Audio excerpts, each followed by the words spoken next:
इस टेक्नोलॉजी और इंटरनेट की दुनिया में बहुत कम ही लोग होंगे जो अपने दिमाग का सही इस्तेमाल कर पाते हैं। ज़्यादातर लोग मोबाइल और टेक्नोलॉजी पर डिपेंड हैं। एग्जाम्पल के लिए आपके पास अभी एक मोबाइल है। आपके मोबाइल में कई सारे कॉन्टैक्ट नंबर होंगे, शायद इतने कि आपको याद भी नहीं होगा कि कितने कॉन्टैक्ट नंबर हैं। मान लीजिए कि आपके मोबाइल में 200 कॉन्टैक्ट नंबर है। अब सोचिए कि आपको 200 में से कितना याद है। शायद आपको 20 कॉन्टैक्ट नंबर भी याद नहीं होगा। ये तो मैं ज्यादा ही कह दिया। आपको सिर्फ 10 कॉन्टैक्ट नंबर भी शायद याद नहीं होगा। दोस्तों, इसी तरह हम सभी लोग ज्यादातर डेटा को ना मोबाइल, कंप्यूटर या किसी अन्य चीजों में स्टोर करके रख देते हैं। हम अपने दिमाग का सही इस्तेमाल ही नहीं कर पाते, जबकि हमारा दिमाग ना सुपर कंप्यूटर से भी कई गुना तेज है। हम अपने दिमाग में सुपर कंप्यूटर से भी ज्यादा इंफॉर्मेशन भर सकते हैं। आपने ना इंटरनेट में कई सारे वीडियो देखे होंगे और सुने होंगे कि जब भी कोई किताब या बुक पढ़ो ना तो उसे इमेजिनेशन के जरिए ना ज्यादा देर तक याद रखा जा सकता है। यह बात इस प्रकार से सही भी है, लेकिन इससे जुड़ी कई सारी बातें हैं, कई सारी सच्चाई है जिसके बारे में आपको जानना जरूरी है। जैसे कि स्टूडेंट्स से कहा जाता है कि बोलकर पढ़ने पर और इमेजिनेशन करने से पढ़ा हुआ ना हमेशा याद रहता है, और यह बहुत ही अच्छा तरीका भी है याद रखने का। लेकिन और एक तरीका है जिससे पढ़ा हुआ आप हमेशा याद रख सकते हैं। आप लोग स्वामी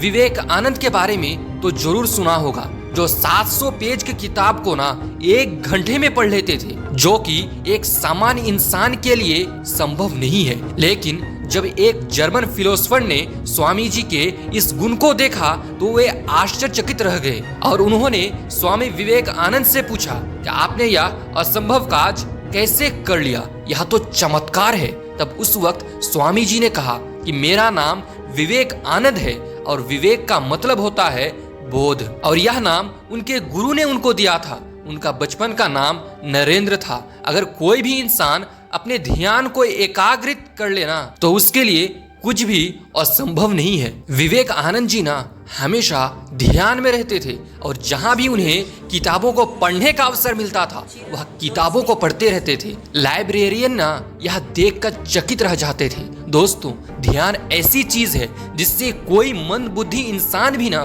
बुद्धिमान बन सकता है। इसका उदाहरण भी आप लोगों के सामने है, अल्बर्ट आइंस्टीन और थॉमस एल्वा एडिसन। जब YouTube पर अच्छी चीजों को आप देखते हैं ना तो YouTube भी उस समय ना आपको अच्छी जानकारी दिखाने की कोशिश करता है, और जैसे ही आप कुछ बुरा देखते हैं या कोई गाना सुनते हैं या कोई और चीज देखते हैं तब उसी तरह के वीडियो को ना आपके सामने दिखाता है। ठीक उसी प्रकार हम जैसे विचार अपने दिमाग में बनाते हैं, जिस तरह की जानकारी अपने दिमाग में स्टोर करते हैं, उसी तरह की और भी जानकारी हमारे दिमाग में घुसते चली जाती है। स्वामी विवेकानंद हमेशा एक बात कहा करते थे। वह कहते थे कि एक समय में एक ही काम किया करो और उसमें अपनी पूरी आत्मा लगा दो और बाकी सब भूल जाओ। जिसका मतलब यह था कि जब आप पढ़ाई कर रहे हो ना या किसी भी काम कर रहे हो तो सिर्फ उसी के बारे में सोचो और कोई दूसरा विचार एक बार भी अलग थॉट अपने दिमाग में मत लाओ। आप जिस भी चीज को देखते हैं या जिस इंसान के साथ रहते हैं आपके विचार भी उसी तरह के बनते चले जाते हैं। लेकिन अगर आप अपना फोकस बढ़ा लेते हैं आप जैसा चाहोगे, जो चाहोगे, सिर्फ वही बातें आपके दिमाग में स्टोर होगी।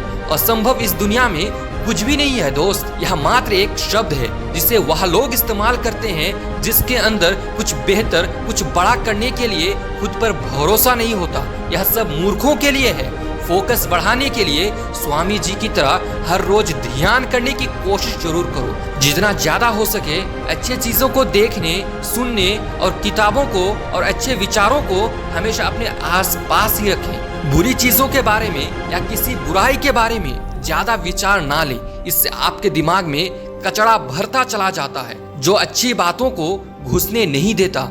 और एक बात, लिखकर पढ़ने से या बोलकर पढ़ने से आपका फोकस बढ़ता है, इसीलिए लिखने की कोशिश जरूर करो और बोलने से जल्दी याद हो जाता है और ज्यादा समय तक याद रहता है।